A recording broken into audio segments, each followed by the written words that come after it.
pasa que eso se lo iba a brindar a Ramón el día de la charla. Aquí lo guapo. Nada, estamos. Bueno, buenos días. Por fin inauguramos el curso 2007-2008 y, como es habitual, nuestro amigo Gerardo Turiel, que nos va a hablar de las novedades legislativas habidas en los últimos 12 meses. Y como novedad, contaré que en esta ocasión contamos con un enlace en la página web de la Facultad de Derecho de la Universidad de Oviedo, como otro enlace con la página web del Ilustre Colegio de Abogados de Oviedo, con lo que damos la bienvenida a los alumnos y profesores de la facultad y a los colegas del colegio que nos quieran escuchar. Como novedad también, lo que pasa es que en esta ocasión no es posible por culpa de los premios Príncipe de Asturias, va a ser la colaboración del Grupo Z, con el que empezaremos a colaborar ya el día 8 de noviembre, que será la siguiente charla. Y desde el punto de vista técnico tenemos que agradecer hoy la colaboración a la Sociedad Morado Soluciones TIC y a Aitor de la Puente, el novio de Vanessa, que nos va a facilitar un ancho de banda suficiente para que los miles de gente, de personas interesadas en estas interesantes charlas nos puedan escuchar. Si alguno tuviera algún problema, les agradecería que nos comunicara por correo electrónico a la cuenta jornadas@mijarasabogados.es. Gerardo, cuando quieras. Venga, bueno, pues muy bien. Vamos a empezar como todos los años. Esto no es una charla, esto es un índice de cuestiones, nada más, ¿no? ¿Qué pasa? ¿Reñimos con Gijón? Que no veo a nadie de Gijón. Están a punto de llegar, están a punto de llegar. Los atascos, los premios Príncipe, las bandas de gaitas que te impiden pasar. Muy bien. Bueno, pues como siempre vamos a ver en este primer día del seminario un pequeño elenco de las disposiciones más importantes que se editaron desde septiembre, cuando terminamos el seminario del año pasado, desde septiembre de 2006 hasta hoy. Teniendo en cuenta que, como sabéis, nuestro país dicta aproximadamente unas 800 disposiciones cada 4 meses. 800 disposiciones. Concretamente, fijaros, desde el 1 de septiembre del 2006, que se dictó la disposición, yo he recogido los números de los que nos resultan más fáciles, que es el Aranzadi, porque si no tendría que decir Ley 21, Decreto 2648, etc. Bueno, en el Aranzadi la disposición del 1 de septiembre del 2006 es la 1599, y en el 30 de diciembre del 2006 es la 2339, es decir, hay un caso. Pero eso se mantiene igual este año. Este año hacemos exactamente lo mismo. De enero del 2007 a marzo del 2007 van desde la 1 a la 694, de abril del 2007 a agosto del 2007 desde la 695 a la 1548, es decir, 2.400 disposiciones nuevas traemos a esta mesa. Bueno, de esas 2.400 disposiciones nuevas, yo he hecho una pequeña selección, un trabajo de campo. No plagiemos, No, sí, no, pero perdón, es un trabajo de campo, porque yo tengo una pequeña finquina en un pueblo de Galicia y tengo un prado y la hice en el prado. Es una cosa, es yo un trabajo de campo de verdad. Trabajo de prado. en el campo. Trabajo de campo de campo. Entonces,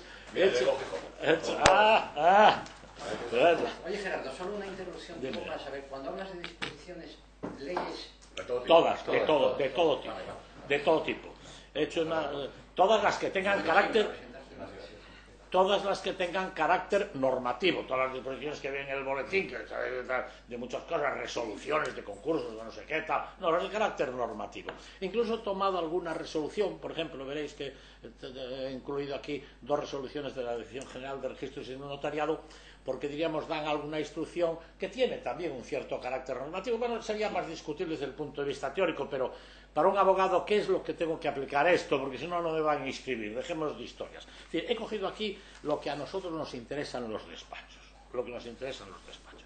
Y de todas ellas, os hice una copia para no tener que dictarlas todas. Veréis que tienen, al principio, el número marginal del Aranzadi. Luego el BOE, en el que está la fecha del BOE, el número de la disposición, Real Decreto número tal, y la fecha de la disposición, y una pequeña anotación sobre la materia. Bueno, yo no voy a leeros todas, porque para eso os hice ese papel, pero sí os voy a decir, convendría que le echarais un vistazo, esto nos evita reunir todos los índices de Aranzadi, os voy a decir las que a mí me parecen más importantes, que convendría tener en cuenta, y de las que algunas vamos a tener aquí en el seminario una amplia exposición, porque van a ser objeto de un análisis más minucioso.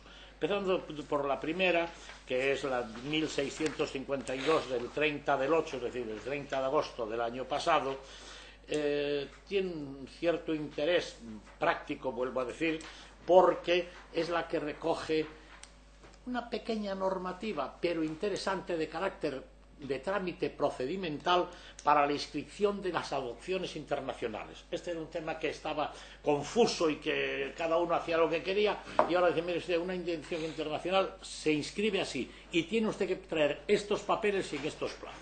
El trámite para ese asunto de la inscripción internacional está ya resuelto por esa resolución. Como veis, que es una resolución, si miráis a la primera, resolución de la Dirección General del Registro del Notariado, es una circular y es la inscripción en asuntos internacionales. Bueno, luego hay otras, el régimen de circulación sobre pasajeros y cinturones, cuál es el régimen este, el registro de viviendas, y hay una primera que yo diría de las dignas de anotación, la 1893 de 19 del 10, es la ley 3106, publicada el 18/10 del 06, es sobre las sociedades anónimas y las cooperativas, son los procedimientos judiciales con sociedades anónimas y cooperativas en el extranjero.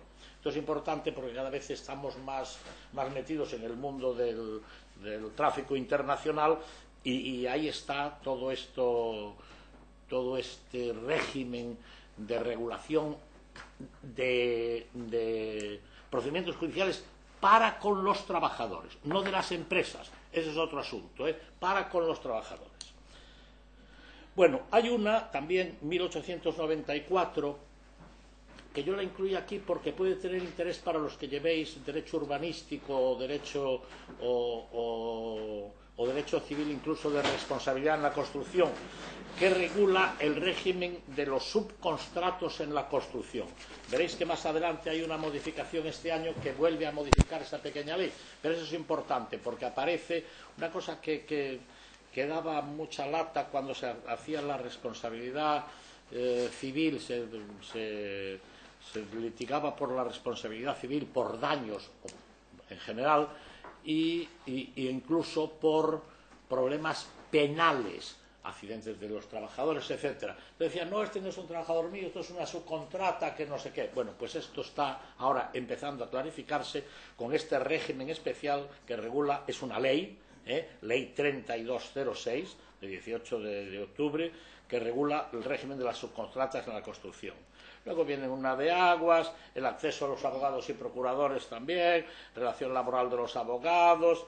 Bueno, la 2087 es otra ley orgánica, 2087-706 de 21/10, está complementada con la 2098 de 27/12, es un asunto que está de moda y que cada vez está entrando más en los despachos, que es la salud en el deporte. La ley se llama así, salud en el deporte. De hecho, lo que regula son los controles de dopaje y las sanciones en los controles de dopaje.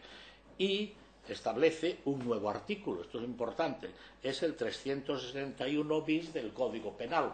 Esas sanciones entran ahora en el Código Penal, por lo tanto tiene una trascendencia muy importante para nosotros. Con los ciclistas, Bueno, con los ciclistas teóricamente sí, principalmente los pobres. Sí, con los deportistas que no estén amparados por un político, un grupo político importante. No, los futbolistas son otra cosa. Bueno, luego hay varias, hay una que es aquí la 2133, que es un Real Decreto. Bueno, antes, la 2130, me parece que de esto vamos a hablar más detenidamente, son las medidas contra el fraude fiscal. Yo le puse ahí dos admiraciones, no me salía la palabra, 2 admiraciones.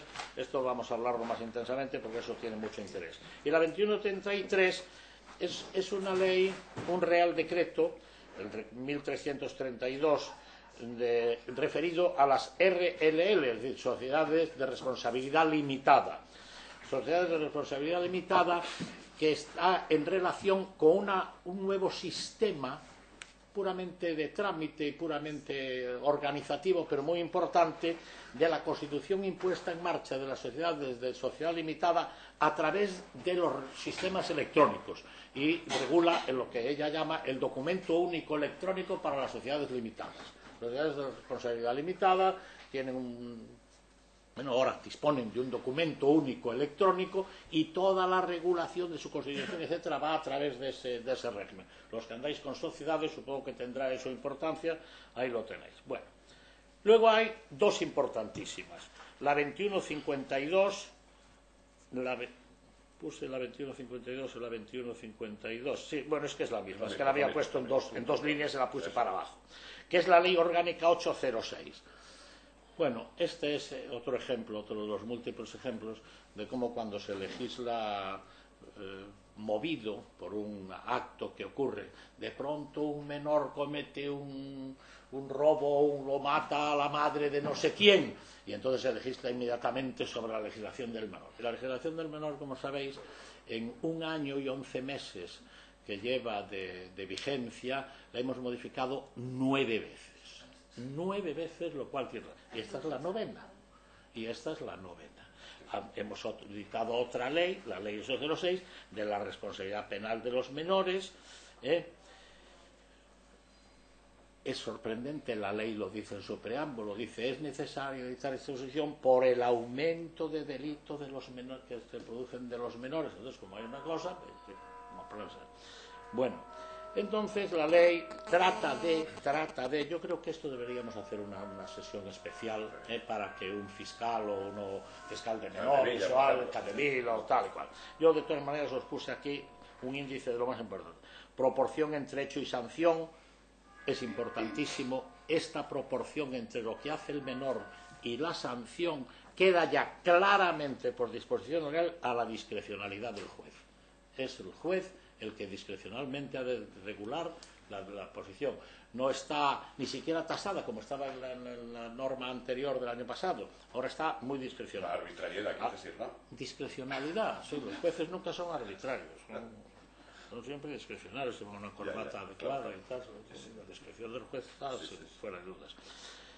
Bueno, amplía, esto es muy importante, amplía las medidas de internamiento. Sabéis que una de las cosas que le preocupó al legislador cuando se empezó a hablar del menor era: por Dios, que no internen a los menores. Los establecimientos de internamiento son establecimientos que son focos de delincuencia y no sé qué, tal y cual.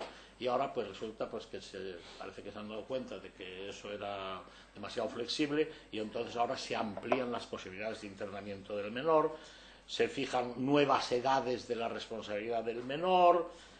Y se añade una cosa muy importante que no estaba en la ley del menor de hace 2 años, que es los derechos de las víctimas. Sabéis que al principio estaban absolutamente excluidos de la ley. Las víctimas iban por otro camino, por la vía del procedimiento ordinario. Ahora ya pueden, hasta el punto que cabe la posibilidad que incluso participen en los juicios de los menores. Antes no podían, estaba absoluta nada. Bueno, pues ahora ya se regulen los derechos de la víctima. Yo creo que esta es muy importante, deberíamos dedicarle una especial consideración. Contaremos con Caldevillas. Bueno, hay una protección de las víctimas de menores y un procedimiento de responsabilidad civil que tampoco existía anteriormente en la ley del menor, quedaba excluido. Bueno, esto puede ser. Luego está el control metrológico de la velocidad de circulación, la coña esa de los aparatos que miden y tal, control de alcoholemia, inclusión de cargos públicos sindicales, enseñanza primaria. Bueno, hay una, la 2216, que algunos, entre ellos a vosotros, que es el sistema arbitral en reclamaciones de igualdad de oportunidades y no discriminación y acceso por razón de discapacidad. Es decir, hay muchas leyes de discapacidad. Veréis, cada vez además, como una de los adelantos sociales, se dice, ¿no?, de los gobiernos más progresistas, son las leyes que determinan las normas para proteger a los discapacitados. En estas disposiciones, de septiembre del año pasado a septiembre de este año, se han dictado 6 normas nuevas sobre discapacitados. Estamos mentalizados sobre la protección de la discapacidad, cosa que me parece muy bien, no lo digo con ánimo y tal, pero a mi modo de ver se dictan demasiado, se dictan muy parcialmente. Hay muchas. Bueno, pues ahora esta estableció un sistema. El problema de los discapacitados, en mi opinión, que me he ocupado bastante de él, es que había muchas disposiciones que regulaban derechos y deberes, más bien derechos de los discapacitados, pero no se sabía exactamente quién tenía el deber y sobre todo cómo se ejercía el derecho. ¿A quién recurro? ¿Cómo reclamo este derecho? ¿Qué pasa cuando me siento discriminado porque soy un discapacitado? ¿Qué hago? Bueno, pues eso estaba bastante en el aire. Y esta ley viene a decir, bueno, mire, lo primero que se puede hacer es acudir a un régimen especial de arbitrio, de arbitraje. Bueno, esta ley lo establece. Hay un arbitraje de discapacitados, de desigualdad de discapacitados, y establece el procedimiento. Bueno, habrá que ponerlo en marcha. Esto es una cosa nueva que hay que ponerlo en marcha.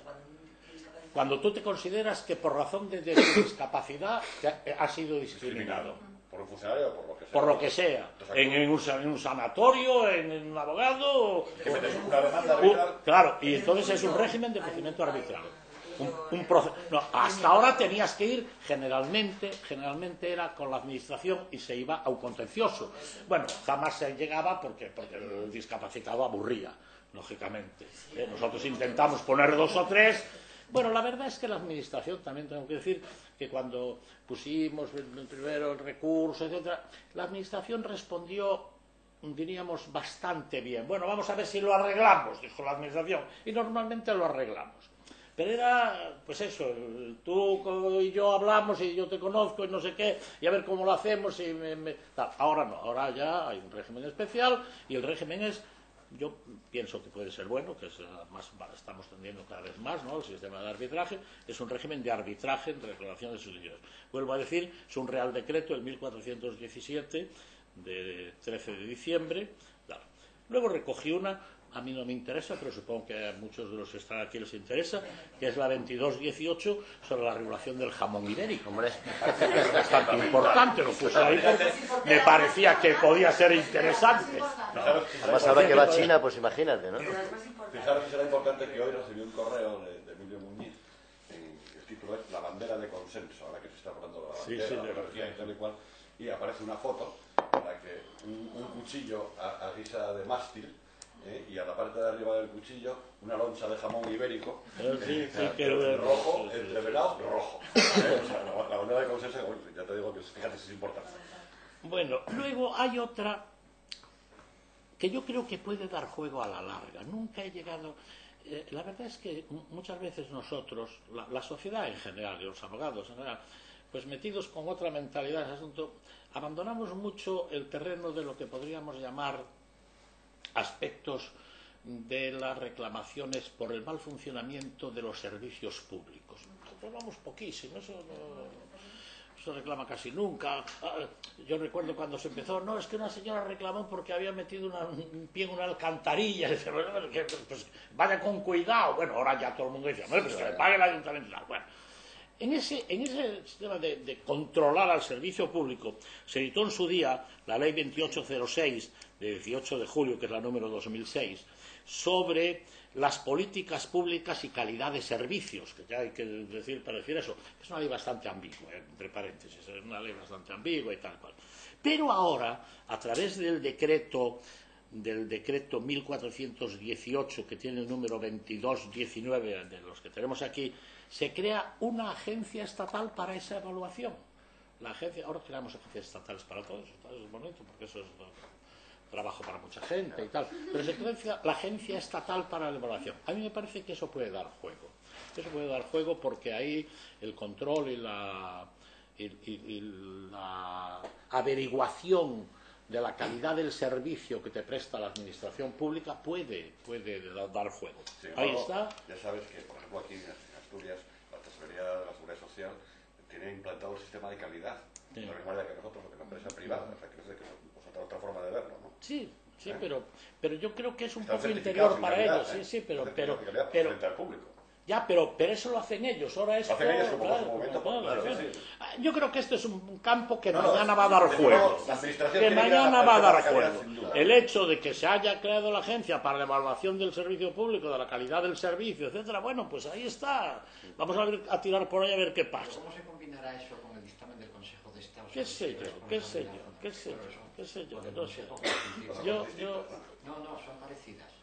Porque si aquí dictaminara esta agencia que hay un fallo de calidad tal, como hace falta... No tiene buena responsabilidad. Pero eso No ya tiene por qué. coadyuvaría. Bueno, Hombre, Sí, es que cuando tú reclamas por la vía es de un la dato responsabilidad más, de la claro. administración. No necesariamente la No tiene ausencia de por qué. calidad implica Implica patrimonial, claro. sí. Pero ya sería un índice... Sí, es un dato, Sí, es un dato que yo se puede sí creo utilizar. que hay dos aspectos de la cuestión, que por eso decía yo que esto puede... La calidad puede ser un maltrato, por ejemplo, una grosería por parte de un funcionario. Bueno, no, pero mira, yo por ejemplo lo veo en dos aspectos. Es decir, si hay un funcionamiento anormal de la administración, si hay un error en la administración, los servicios médicos son muy correctos. Bueno, eso genera una responsabilidad. Y eso está regulado, y ahí tenemos una cosa. Eso es otra cosa. Yo creo que aquí abre otro campo que es, mire, a mí no me causó usted un perjuicio, pero el servicio no es bueno. Yo lo que quiero es que se mejore el servicio. ¿Puedo yo reclamar la mejora del servicio? No sea más amable. Oiga, mire, es que usted tiene un servicio que tarda 12 horas o tarda 24 días. Y yo quiero que tarde 2 y tiene usted que aumentar y que se obligue a que aumente el servicio y se mejore el servicio. Es decir, esto va a la calidad del servicio, no al efecto del servicio. ¿Va a la calidad del servicio? Bueno, y ahí eso puede generar actuaciones de los particulares. Una de las cosas que se dice ahí, aunque queda sujeto al dictamen de un reglamento de procedimiento, es quién es el titular, y dice la acción pública. Cualquiera puede reclamarlo. Bueno, pues oiga, pues muy bien, vamos a ver qué pasa ahí con ese asunto. Luego está la 2226, que es otra ley. También, vuelvo a lo mismo que decía antes. Promoción de la autonomía personal y atención a personas con discapacidad. Con dependencia. Estas son un tipo de discapacidad, sí, sabéis, son hasta hoy, además, a las personas dependientes. Sistemas, me puse ahí, sistemas y prestaciones, sistemas que se aplican y las prestaciones que se dan, y sobre todo modo, criterios y normas de valoración de la dependencia. O sea, que hacer una cosa. No, es autonómica, ¿no? Promoción. Esto es estatal. Esto es una ley, esto es estatal. ¿Cuál? ¿Esta es la famosa ley de dependencia? Sí, esta es una parte de la ley de dependencia. Hay dos. Sí, hay dos. Y aquí está el sistema de valoración de la ley de dependencia. Esto es importante. Bueno, luego está la de... No hay dinero, ¿no? Todavía no. Sí, no hay dinero y sobre todo... no se puede desarrollar. No hay dinero y además, pues son los plazos de la ley, ya sabéis, dice, para los dependientes de primer grado, que son los que no sé qué, un plazo de 5 años se aplica. Bueno, pero yo ahí soy diríamos, más flexible, en el sentido de que el tiempo llega cuando siempre decimos, bueno, esta ley se aplica no sé cuándo, y cuando te das cuenta llega. Sí, yo prefiero que la haya aunque no se aplique. Esta ley es muy importante. Esta ley plantea un problema. En mi opinión, ya veréis, hay un problema, pero es de carácter político. Yo no quiero hacer crítica política aquí. El sistema de valoración e indemnización es un sistema económico que, a mi modo de ver, no resuelve el problema de la dependencia. Un señor discapacitado, un señor dependiente, lo que quiere es que le den servicios, no que le den dinero. El error es decir, usted es dependiente, a la señora que le cuida le doy dinero. Mire, eso no me arregla nada a mí. Yo quiero que el Estado me dé el servicio. Es como si dijera, usted está enfermo, le doy 20 duros para que vaya al médico. No, yo quiero un hospital que me atienda. Que una cosa es dar servicio y otra cosa es dar dinero para el servicio. Y la ley es fundamentalmente económica. Entre otras cosas, pues porque el Estado no tiene medios y sabe que si creara los medios gastaría muchísimo más, eso es muy caro, pero eso es realmente un servicio social. Esa es cuando la ley sería social. Si el Estado es como decir, le doy 2.500 pesetas, euros al niño, no, póngame una guardería y déjeme dar un mal dinero. Bueno, esta ley adolece de ese asunto, pero esa es una crítica política, y nosotros como abogados no hacemos crítica política en los juzgados. Si hay que dar dinero, reclamo el dinero, que es una cosa diferente, ¿no? Bueno, el 2227 es la conocida como Ley de Emigración, y es un estatuto, la norma se llama así, Estatuto de la Ciudadanía Española en el Exterior. Es la ley que regula los derechos y deberes de los emigrantes y las posibilidades de los derechos de retorno. Es importante porque, bueno, está cada vez moviéndose más este negocio, ¿no? Bueno, hay aquí una instrucción, otra, de las que decía antes, de la Dirección General de Registros y del Notariado, del 15 de diciembre, que lleva fecha 28/11, que es una cosa que está causando ya algunos importantísimos problemas en nuestros clientes y en algunas notarías y registros, que es la identificación y constancia de los medios de pago en escrituras de los derechos reales de los bienes inmuebles. Esto es un problema de toda la vida. Hago una venta falsa, hago una donación en una cosa, no sé qué. No. Si usted trae aquí a inscribir negocios sobre bienes reales, tiene que decir y documentar de dónde saca el dinero para pagar esto. ¿De dónde saca el dinero? Y bueno, en la ley, en el periodiquito La Ley de antes de ayer, viene una sentencia de la Audiencia de Madrid donde determina si un documento privado de crédito de un padre a un hijo es bastante para decir, es que me lo dejó mi padre. Y era un documento privado que estaba liquidado de derechos reales. Por descontado dice que sí, la Audiencia de Madrid dice que sí. Bueno, pero de todas maneras esto es importante, porque ahora, antes ibas a decir, no se preocupe, tal. Bueno, antes dabas el dinero negro en la notaría. No nos fastidiemos, esto es lo que pasaba. Claro, que dice haber recibido y punto. No, ahora tiene que identificarse. Bueno, pues esta instrucción es minuciosísima al respecto, minuciosísima. Bueno, vuelve otra vez, 2235, Real Decreto 1414, de determinación de las discapacidades. Otra vez volvemos sobre el tema ese tan importante. Bueno, el 2248 modifica de alguna manera, ampliándolo, el cuadro de enfermedades profesionales. La ley de presupuestos, la conocéis. La 2338, que es la ley 43, es mejoras de crecimiento y empleo y establece algunas bonificaciones sobre impuestos de Hacienda, pagos fiscales, etcétera, si se aplican esas mejoras en los contratos de empleo. Yo, como no me dedico a ese tema, os lo dejo ya apuntado para los que trabajéis sobre ello. Importantísima es la 2339. La 2339 es la ley 44 del 06, que es la protección de consumidores y usuarios. La ley de protección de consumidores y usuarios, que también la modificamos 3 o 4 veces, pero bueno, aquí me parece que fue uno de los pasos más importantes que dio la legislación española en los últimos tiempos, ahora hace una adaptación porque era necesario, porque se nos acababa el tiempo de las directivas comunitarias. Hay como 30 directivas comunitarias de consumidores y usuarios. Y nuestra ley cumplía algunas y otras quedaban pendientes de adaptarlos. Y ahora han hecho una refundición general adaptando prácticamente todas las directivas que había hasta ahora de la Comunidad Europea. Yo os puse ahí un índice de las cosas más importantes. Hay una interpretación favorable de los consumidores en acciones individuales de no cesión, las llamadas acciones de cesación de la actividad. Contratos internacionales colectivos, subsanar puntos débiles de protección, suministro de bienes y servicios, tracto sucesivo, integración de... bueno, esto es importante. La ley de consumidores y usuarios hacen muchas referencias a la buena fe de las personas que realizan la transacción del consumo. Bueno, ¿qué era la buena fe? Eso era la buena fe. La buena fe, desde el libro de los mozos seguimos diciendo igual de lo que es la buena fe en los contratos. Bueno, pues ahora hace una interpretación de cómo se integra la buena fe, qué quiere decir en buena fe para integrarlo en los contratos de los consumidores y las relaciones de los consumidores. Bueno, luego tiene regulación de los gastos de la compraventa de viviendas.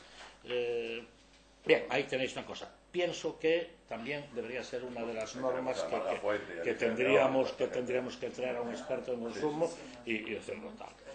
Y por último, para terminar el año, lógicamente, se editó el Real Decreto de salario mínimo, son 1.019,02 euros al día, 570,60 al mes, y la pequeña modificación que hay es que hace una pequeña modificación en el cómputo. ¿Qué es lo que se computa para regular el salario? Cuando esas cosas que te dan el vale del carbón y no sé qué más. Bueno, pues qué computa y qué no para regular el salario. Con eso cerramos el año pasado. Este año empezamos, este año ha habido muchísimas modificaciones, los que tengáis relaciones con el tema os puede interesar, sobre enseñanza. Se han modificado muchísimo las leyes de enseñanza, las leyes tanto de atención de los alumnos como de planes de estudios, como qué asignaturas se deben de cursarse, cuáles no, qué son obligatorios, qué son cursos, qué no sé qué, y hay muchísimas leyes.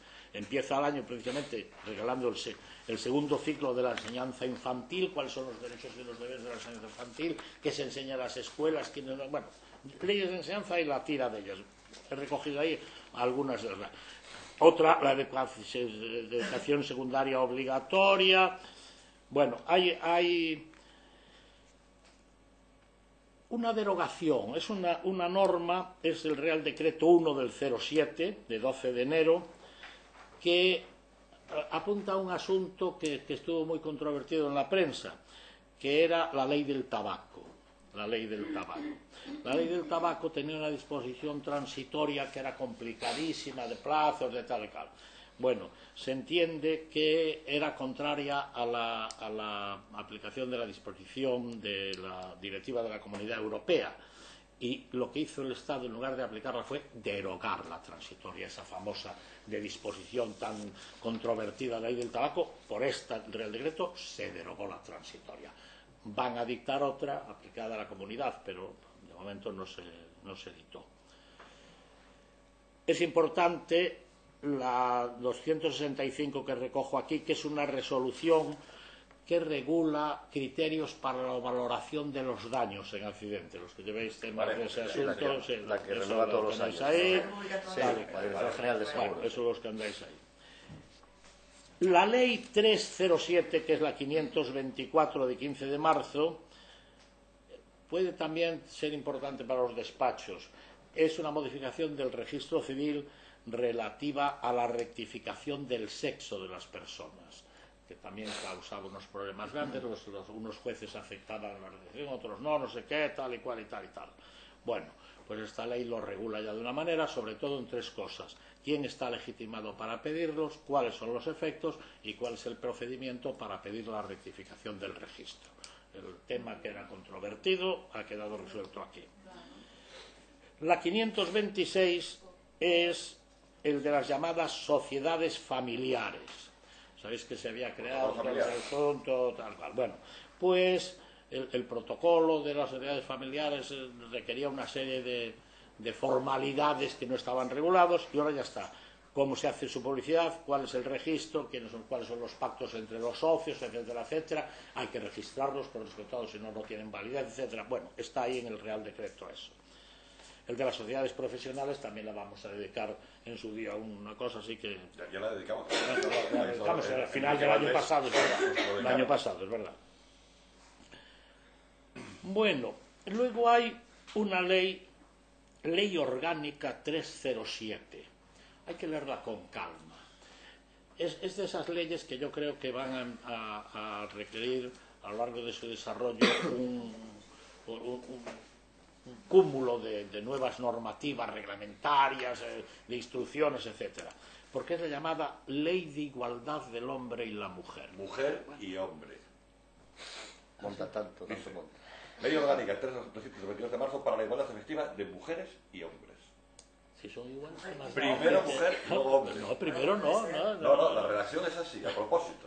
Bueno, ya sabes. Está prevista, como sabes, para el día 30 de noviembre, que Ana Rosa López nos una sobre. Es una protección de conductas discriminatorias y es una cosa que por primera vez, yo creo que por primera vez, las leyes, todas las leyes, todas, por Dios, el Estado fomentará, no sé qué, decían todas las leyes, el Estado fomentará, y tal. Esta ley regula políticas activas. Políticas activas hay que hacer esta. El régimen de políticas activas ya no es así genérico, del Estado procurará que todos sean buenos. No, la ley empieza a decir. Bueno, yo creo que esa ley es muy importante, está previsto hacerla. Bueno.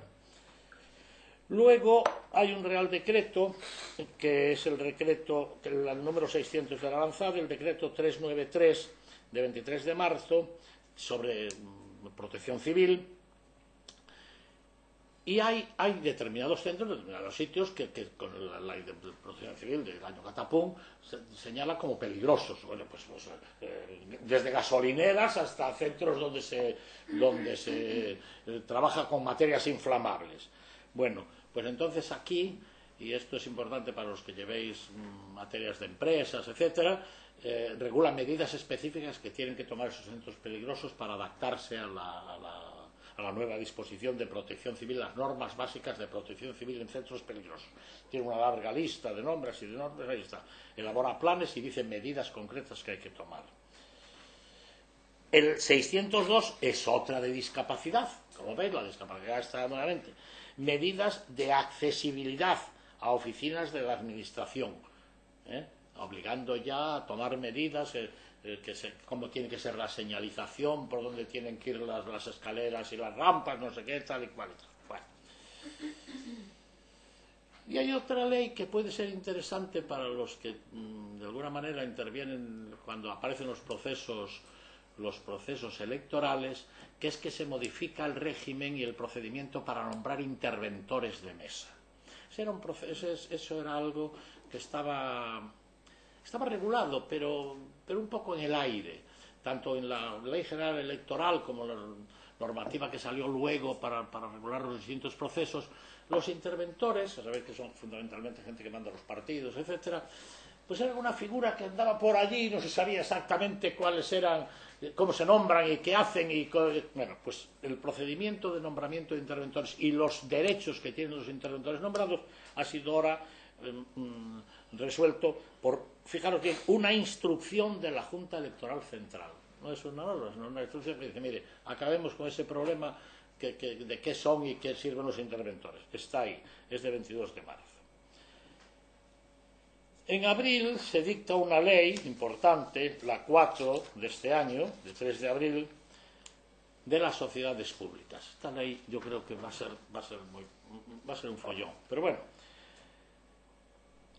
se trata de evitar, se dicta en cumplimiento de una disposición, de una directriz de la Comunidad Económica Europea, que es evitar que las sociedades públicas tengan una posición dominante en el mercado donde actúen. Y entonces es la directiva, os la puse ahí, la directiva 111/2006 de la Comunidad Europea. Y la ley trata de hacer que esa directiva aplicada a las sociedades públicas impliquen lo que la ley llama la transparencia financiera. Mire, no puede haber posición dominante porque la transparencia, la claridad con que se mueve en el mundo de las finanzas la sociedad pública le impide que sea dominante. Yo no soy un experto en finanzas y menos en sociedades públicas, pero yo la ley digo, pues esto es la transparencia financiera, que baje Dios y que lo vea. Yo no veo transparencia financiera, pero ahí está, es una ley sobre transparencia financiera de las sociedades públicas. Bueno, pues los expertos en economía. Hay una ley, la ley 507, que es la ley de parques nacionales, que bueno, eso regula con aspectos internos que a agentes que están en ese campo de la administración le puede interesar. Yo anoté aquí una cosa que nos puede interesar a nosotros. Esa ley regula la acción pública sobre los campos. Eso era un asunto que estaba también bastante controvertido. ¿Quién puede actuar? Yo recuerdo cuando se habló aquí del Parque Nacional de Covadonga y todo eso, se decía, no, pues a ver, ¿quién está legitimado? Son las administraciones. Bueno, ahora hay una acción pública y dice además específicamente todos en general. La acción pública la puede ejecutar. Ahí se ha abierto el ámbito de actuación procedimental. Bueno, hay otra instrucción de la Dirección General de los Registros y del Notariado, que es la que yo señalo aquí con el número 729 del Aranzadi, que yo creo que modifica. Él dice que aclara, posiblemente lo aclare, pero yo creo que lo modifica en algún sentido. El artículo 17 del Código Civil. Porque se refiere a la nacionalidad española, o sea, a la nacionalidad. Regula el registro civil municipal y dice una cosa que ya estaba en la jurisprudencia, que dice que todas estas anotaciones sobre la nacionalidad, etcétera, etcétera, tienen un simple valor de presunción, pero no acredita la inscripción de la nacionalidad en el registro, presume la nacionalidad, pero es discutible. Pero sencillamente presume que es nacional. Presume que es nacional. Pero no por decir, mire, yo soy nacional porque lo dice el registro, no se puede discutir. Sí se puede discutir. Eso es una simple presunción. Usted se inscribió ahí en el registro, pero eso es discutible. Por eso digo yo que el artículo 17 del Código Civil es más que discutible. Bueno, vale la pena mirarla y vale la pena estudiarla. Luego hay otra, que es el Estatuto Básico del Empleado Público. Yo creo que esa también vamos a dedicarle algún tiempo para la gente que está en torno al derecho administrativo y a todo este asunto. La Ley de Aguas modifica el artículo 101 de la ley, es el Real Decreto 407. Es sorprendente que este Real Decreto modifica el artículo 101 de la ley y lo dice. Y lo dice. Bueno, realmente no lo modifica, amplía, es decir, bueno, modifica de alguna manera. Es el problema de la autorización de vertidos. Otro tema muy controvertido actualmente, cómo se autorizan, quién autoriza, cuáles son los efectos, etcétera, etcétera. Y muy en consonancia con eso, el 21 de abril se editó la ley 509. Yo creo que es un error. Yo creo que es un error. En el boletín aparece ley 509 y no es la ley 509, es el Real Decreto 509. No puede ser la ley 509 porque no editamos 509 y además no tiene naturaleza de ley. Uno lee la cosa y dice esto no es una ley, es un Real Decreto. Porque de hecho es un reglamento, es el reglamento de la ley 1602 sobre contaminación. Por lo tanto, aunque en el boletín aparece ley 509, no es una ley, es el Real Decreto 509 que hace referencia y regula y reglamenta la ley 1602 sobre la contaminación ambiental. Esa es importante, yo creo que también podríamos dedicarle algún tiempo. Otra... Sí. Bueno, puede venir Rajoy también y Rajoy y su primo. ¿Qué polémica falsa esa? ¿Qué polémica falsa? Han montado una polémica falsa. Algo nos gusta ver aquí en Asturias. Si llega a estar, no se atreve a decir esas cosas. Bueno, hay otra de discapacitados, de acceso a edificios y espacios públicos, también, fijaros la cantidad de... ¿Y esa no es lo mismo casi que la 602? No, es otra más. Vuelve... Es que 602 también habla de medidas de accesibilidad. También, y esta vuelve a hacerlo. Es que dictan a través, de pronto se acuerdan de una cosa. Bueno, hay una importantísima. Yo creo que deberíamos dedicarle una o dos sesiones. Es la Ley Orgánica 607 que modifica el Tribunal Constitucional. De hecho, se carga el recurso de amparo.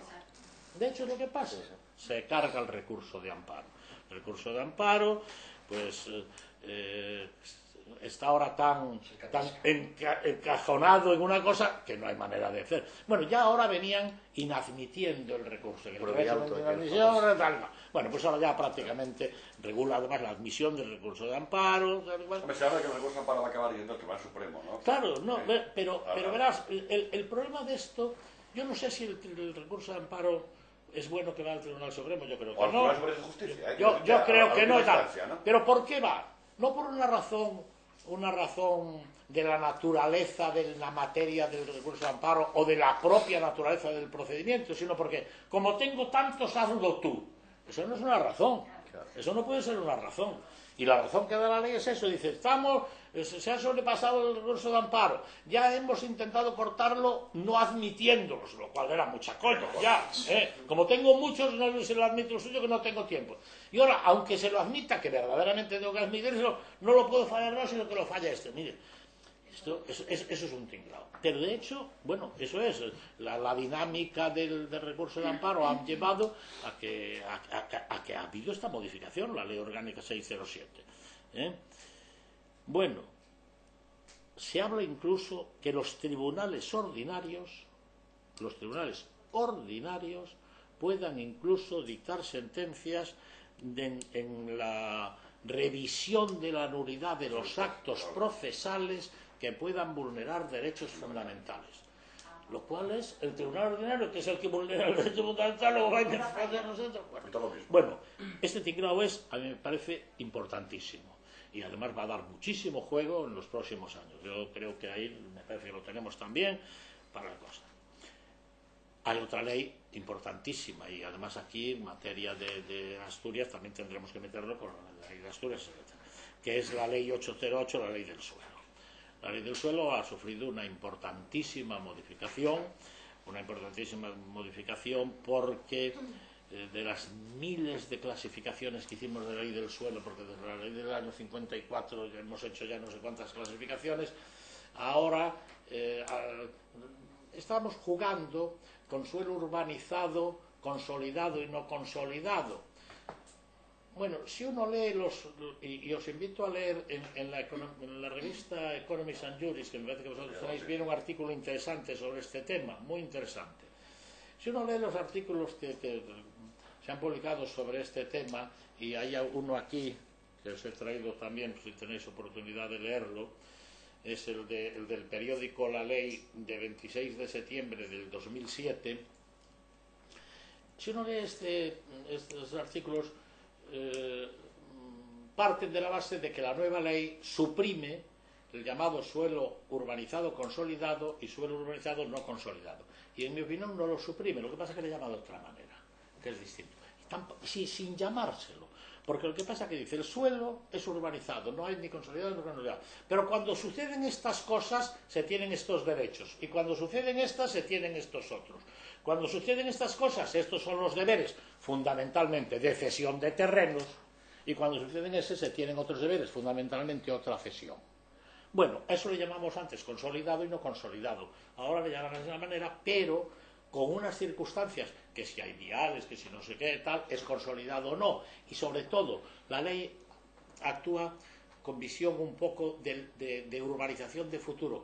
¿Puede ser objeto que el futuro de transformaciones urbanísticas? Pues ahí carga la ley. Bueno, carga hasta permitir cesiones del 20%.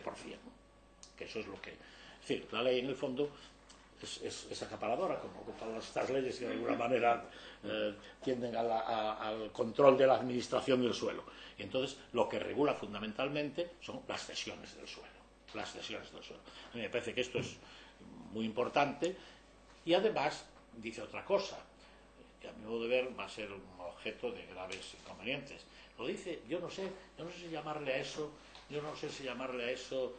un avance social o decir que no es un avance social. Son los criterios de valoración. Los criterios de valoración. ¿Sabéis que esto teníamos un problema? Pues que si el catastro, no sé qué, que los suelos de la misma calidad en distintos sitios. Entonces, ahora es más restrictiva, la ley es más restrictiva. Mire, usted tiene un prado, yo hago un plan de urbanización voy a construir ahí por descontado el edificio de Moneo con servicios públicos, un teatro y alquiler de no sé qué, pero como su prado es un prado, se lo pago como prado. Pues es más que discutible. Es más que discutible. Pero eso es lo que dice la ley. Eso es lo que dice la ley. Vamos a ver qué pasa luego cuando vayamos a los tribunales y empecemos a flexibilizar. Pero lo que dice la ley es eso. Bueno, luego hay unas reservas, las cesiones de los promotores, etcétera. Yo puse ahí un elenco. A mí me parece que eso será necesario que le dediquemos un tiempo.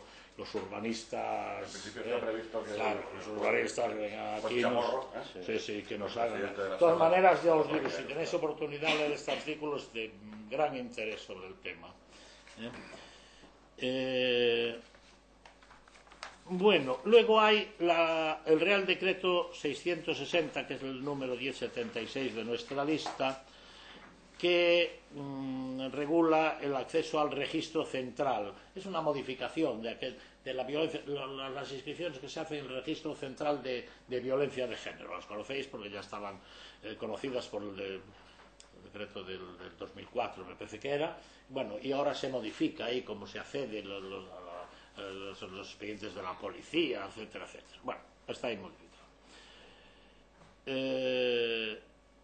Bueno, una ayuda de la cooperación internacional de la policía. Sabéis que hay un pequeño problema, sobre todo con aspectos de terrorismo. Hay fricciones y la Comunidad Europea nos llamó la atención sobre la intervención de policías españoles en el extranjero prácticamente no autorizadas y policías extranjeras en España prácticamente no autorizadas. Es decir, la policía tiene un campo discrecional ahí protegido y tal. Y ahora pues se ha hecho un Real Decreto para la ayuda y cooperación internacional, la autorización y procedimiento de actuaciones de policías distintas en distintas épocas.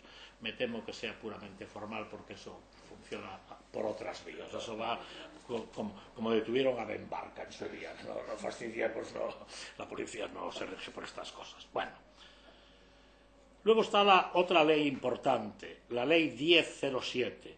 Es la llamada ley del libro. Es una ley de protección de la lectura, también un poco teórica, ¿no? Que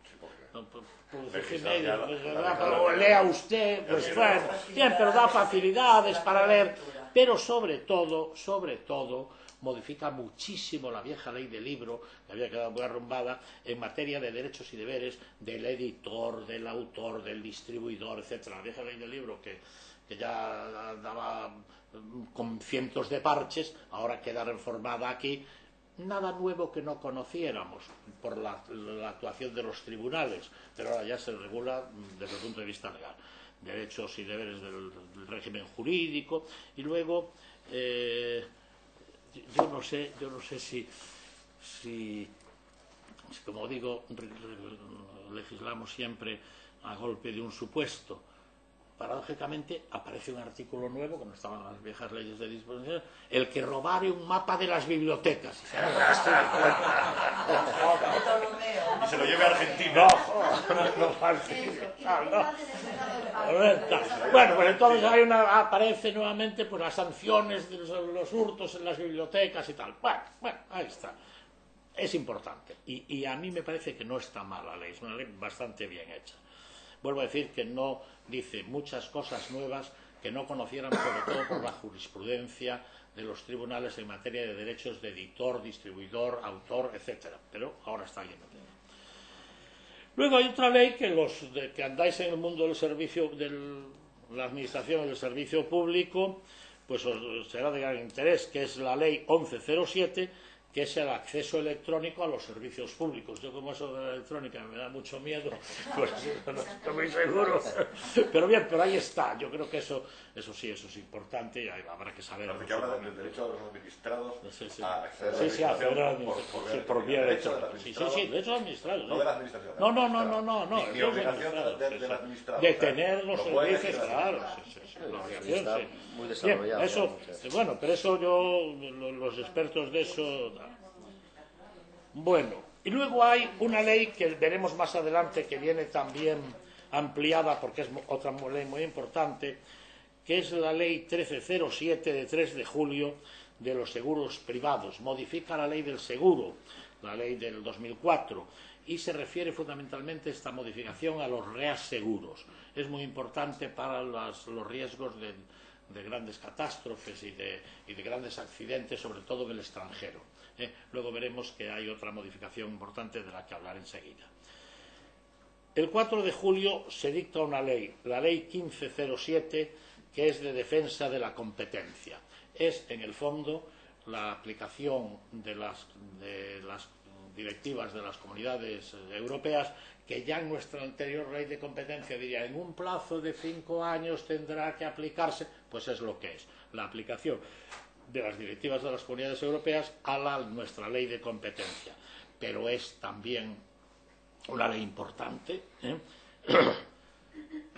una ley importante y que regula, por ejemplo, lo puse ahí entre comillas, las infracciones. En la ley de competencia sabéis que hay una cosa que se llama la exclusión legal, cuando tú puedes invocar un argumento que te excluye del cumplimiento de esa cosa.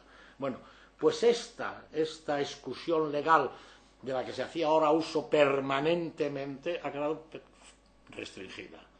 Y tú haces una de esas cosas, una de las actuaciones, unas conductas que pueden rozar con los criterios de la ley y caes en infracción. No es como eso, no, mire usted, tal, no. Las exclusiones legales han quedado muy restringidas. Luego está el control de las concentraciones económicas, flexibiliza el procedimiento, un poco, no demasiado, pero sí un procedimiento, porque el procedimiento de defensa de la competencia era diabólico. Y ahora pues deja de ser un poco diabólico, es un tanto complicado, pero no diabólico, lo flexibiliza. Hace los criterios de valoración, etcétera. Bueno. La ley 16 es la ley de contabilidad que regula de alguna manera, que modifica de alguna manera el código mercantil, el registro mercantil, etcétera. Es en el fondo la aplicación de los nuevos criterios de la contabilidad que venían en las directivas comunitarias, y ya por fin los adoptamos aquí porque teníamos una contabilidad que venía de principios del siglo XX y de finales del XIX, y ahora adaptamos los criterios de contabilidad a la moderna actuación financiera. Hay otra ley, la Ley Orgánica 8, que válgame Dios bendito, vuelve a regular la financiación de los partidos políticos. Tiene vocación de que sea la última y que se acabe con la corrupción. Hay que institucionalizar la corrupción. Hay que institucionalizar la corrupción. Bueno, sí, eso es lo que es. Bueno, hay otra ley que también está ahora teniendo importancia en muchos despachos, sobre todo los que llevan problemas de estos de migrantes, nacionalidades, etcétera, que es una instrucción, la instrucción de la Dirección General de los Registros, que es del Registro Civil, que cómo se modifican o cómo se inscriben y se pueden modificar los apellidos de un extranjero que se nacionalice para nacionalizarle el apellido, para ponerle un apellido español. Bueno, está ahí también. Luego hay otra ley, que es una aplicación de la directiva comunitaria sobre electricidad, como esta ley. Yo creo que esto era muy importante porque nuestro sistema de electricidad es un sistema obsoleto. Es un sistema obsoleto que además está muy fraccionado. Sabéis que hay un productor nacional de electricidad y luego hay distribuidores de electricidad y luego hay generadores de electricidad, que son las empresas de las que vemos, Endesa, tal. Y todo eso era un jaleo y todo eso. Bueno, ¿viste lo que pasó? No, se quemó un transformador, pero se quemó un transformador porque la potencia que venía era superior, porque no estaban.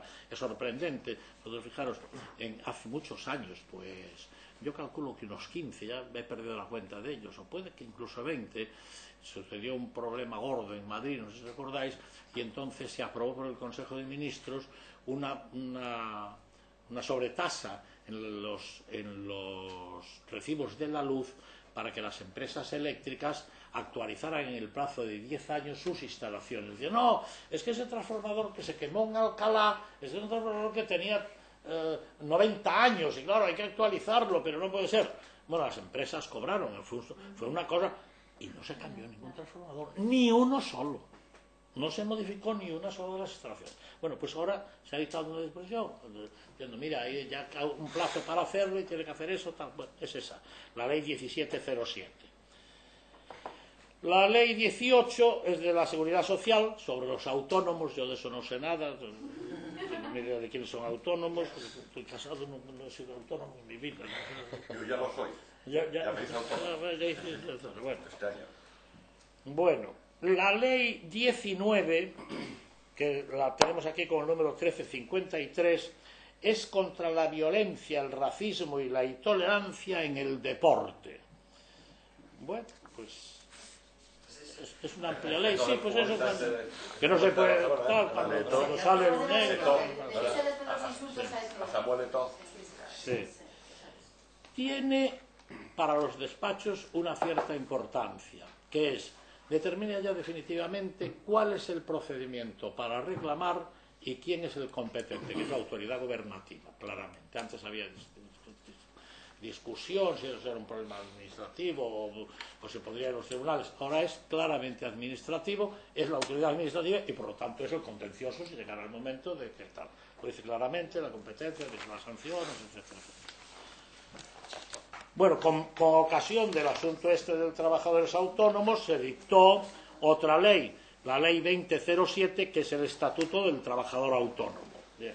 Que se la vamos a ver aquí el día 14 la de vamos diciembre, a ver, claro, con Raúl Martínez Purriel. Alguien nos explicará ese asunto. Y antes hablaba yo del seguro. Os decía, oye, hay una cosa ahí sobre los reaseguros. Se nos decía el seguro, fundamentalmente los reaseguros. Eso se amplió. Y hay una ley verdaderamente importante que creo que la tenemos ahí también, que es la ley 2107 de 11 de julio, ahí figura con el número 1355, que es automóviles, los seguros privados. Bueno, en actualidad jurídica de Aranzadi... Las tienes todas tú, ¿eh? Joder. Si no, como hago esto, ¡Qué bárbaro! ¡Qué bárbaro! En actualidad jurídica de Aranzadi, en el número 736, que es de 11 de octubre pasado, de este 11 de octubre, estas las os dejo si queréis hacer fotocopias, pero me las guardáis porque viene una magnífica exposición de esta ley. Pero hay como 11 directivas comunitarias que afectan a nuestra ley de circulación, sobre todo en materia de seguro, de qué derechos tiene el asegurado, cómo se reclama, qué es lo que tiene que pagar un seguro, qué es tal cual. Bueno, todo eso. Y aquí va haciendo un análisis directiva por directiva y cómo se aplica la ley. Directiva 2004 afecta al artículo 16 de la ley. Directiva tal, afecta tal. Bueno, vamos a verla, pero conviene, sí, es una ley de importancia. Y yo creo que, diríamos, mejora mucho la situación del accidentado y del asegurado respecto a los accidentes de circulación. Es la aplicación de directivas comunitarias y os puse ahí, como veis, con una admiración, protección del asegurado. Y, es importante, recordáis que había un problema que era, las aseguradoras se pasaban la pelota. No, yo voy a aquella, vaya usted a aquello. Mire, se acabó. Ponen los límites a la represión. Mire, usted pague y no venga con más historias. Incluso le cierran en buena medida el derecho de repetir, de ir contra otra tal. No, mire, usted es el responsable y no repita nada. Es decir, que ahí, diríamos, se dio un paso importante en beneficio del asegurado. Esa ley es de gran importancia. Y le diremos a Machín Menéndez de Llano que... Sí, claro, que nos diga. Sí, sí. Si tenéis oportunidad, leeros esto, que está muy bien hecho. Está muy bien hecho, como si yo mismo lo hubiera hecho. La ley 2207, que es la 1356, es otra vez directiva comunitaria. Fijaros que ahora estamos legislando para adaptarnos después de tantos años. Bueno, es una ley del consumo. Se refiere fundamentalmente, os lo puse ella, a comercialización a distancia de servicios financieros. Es decir, había un problema que yo no sé si algunos de vosotros, yo tuve un par de ellos en el despacho, que era mucha gente que orientada por un banco, por ejemplo, hacía el seguro o cogía un crédito en un banco extranjero.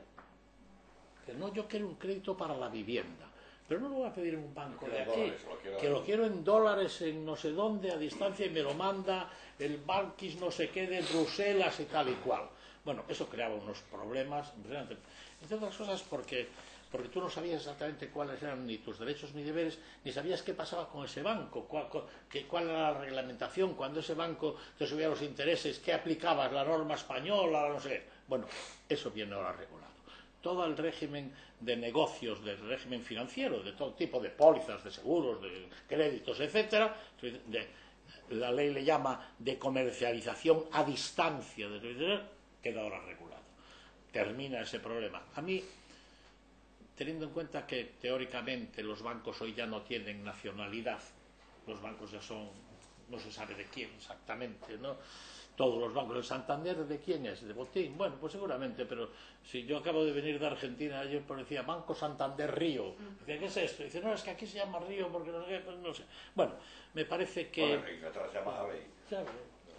Bueno, pues trata de evitar que los bancos, haciendo manipulaciones, pues apliquen distintas normativas. Un poco es regular el conjunto para todos los servicios financieros de todos los bancos de la Comunidad Europea. Bueno, puede ser interesante, como digo, ahí os queda.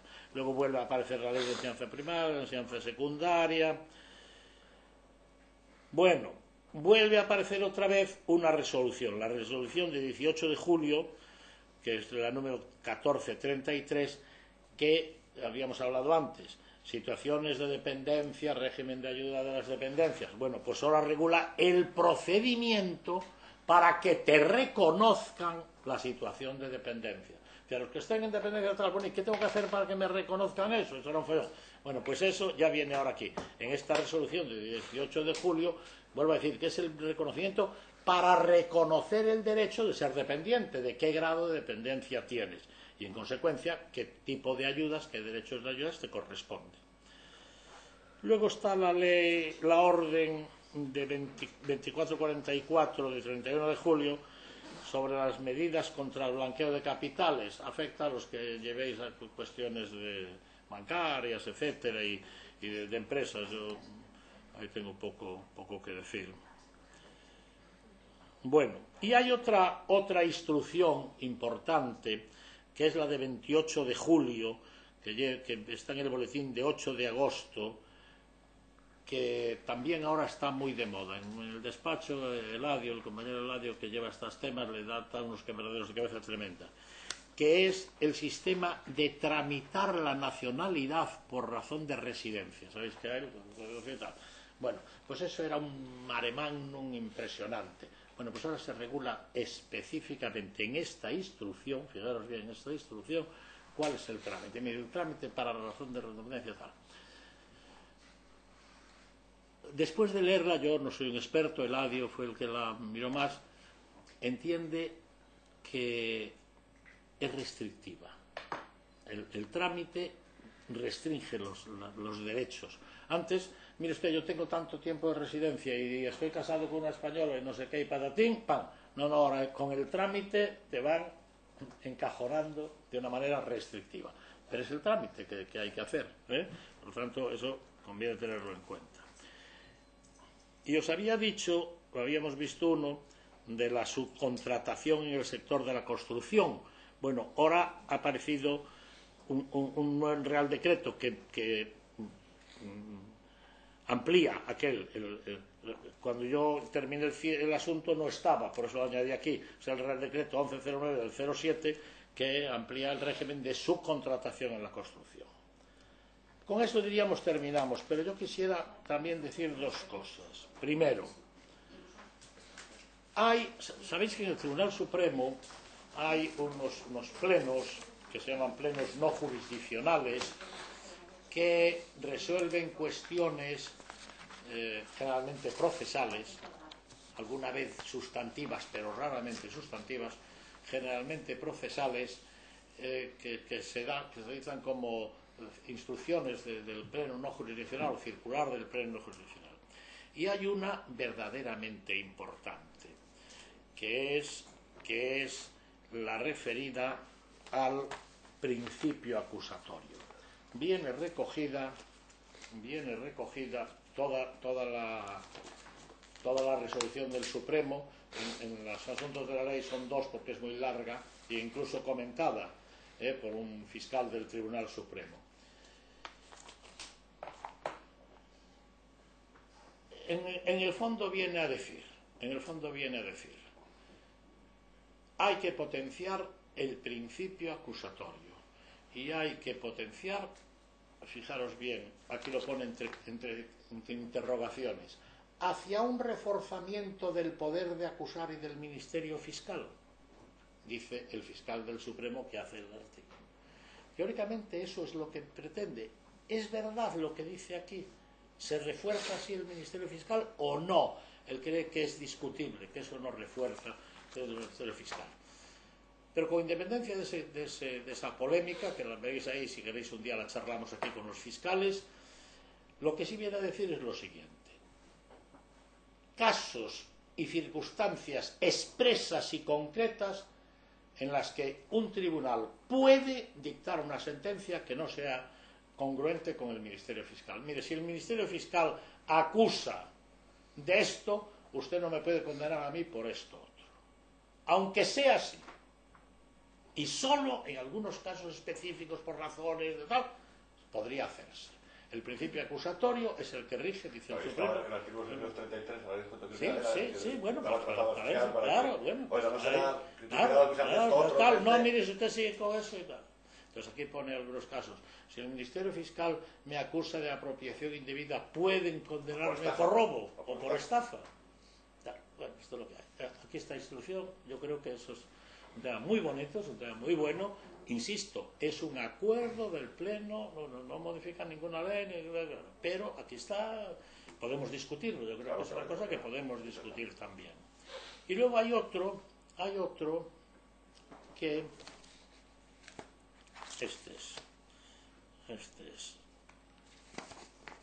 que es un artículo referido al comentario de una sentencia. Os leo el encabezamiento. Lo hace Casimiro López García, secretario interventor de Administración Local del Ayuntamiento de Torrelavega. Y os leo el asunto. La nueva ley 2938, la ley de la jurisdicción, atribuye más poderes al juez en la ejecución de sentencias, pero mantiene el incidente de inejecución de sentencia que permite a la administración condenada la promoción de un incidente de inejecución cuando sea material o legalmente imposible el incumplimiento de la sentencia. La tramitación de este incidente replantea el pleito inicial, etc. Es el problema de la inejecución por la administración de una sentencia administrativa o civil. Es imposible ejecutar. Bueno, recogiendo mucha doctrina y muchas sentencias, el secretario parte de una base que ya decía mucha doctrina, que es, mire, eso no es un incidente, eso es un pleito nuevo. Le llamamos incidente en ejecución, pero es un incidente desde el punto de vista procesal, ni loco, esto es un pleito nuevo. Esto es un pleito, que hablamos de otra cosa. Y viene a decir dos cosas. ¿Cuándo, a puntualizar, cuándo se puede decir que una sentencia es inejecutable? ¿Cuándo? Por razón de la materia, decir, no, hombre, es que no me conviene, es que no tengo fondos. No, mire, solo en este caso. Y a decir una cosa que es importante, que es que con arreglo a la doctrina, iba a decir última, pero realmente ya estaba con anterioridad, del Tribunal Supremo en materia de derecho administrativo, en ese incidente tiene el juez que ese llamado incidente, en el pleito de inejecución, tiene que decirse la indemnización. No puede decirse, bueno, es inejecutable, luego se indemnice y se siga otra cosa. No, tiene usted que decirlo ya. No me puede mandar a otro pleito porque me está dando usted demasiadas largas. No. Bueno, pues esta es una cuestión. Creo que es importante también. Esto convendría tenerlo en cuenta, lo tenemos ahí. Con eso estamos al día en materia de... Parece increíble cómo en tan poco tiempo es capaz de decir tantas cosas. En materia de derecho, estamos al día. Muchísimas gracias. Y el próximo día será el día 8 de noviembre. El día 8 de noviembre, en el que Gerardo... Esto queréis que os lo deje y me lo devolvéis y hacéis fotocopia. No, lo tenéis. Lo mira por internet. Pero ¿y por qué no leéis un papelito? No, lo miramos por internet, lo sacamos en un papel y lo leemos luego en el papel. Decía que el próximo día 8 de noviembre... devolverme esos papeles que os los mando por internet. Os los mando por internet. Y termino diciendo que el día 8 de noviembre Gerardo continuará hablándonos y nos hablará del juicio del 11M, aspectos procesales, derechos humanos y aplicación del derecho. Tened en cuenta que el día 31 tenemos la sentencia y que se leerá en Madrid a la que acudirás, a cuya lectura acudirás. Sí. Pero la lectura puede durar días, ¿no? No. Leerá fallos. Leerá fallos, solamente por eso, fallos, sí. Yo estoy convocado para el fallo, el papel que me mandó la audiencia. ¿Cómo leer el Quijote?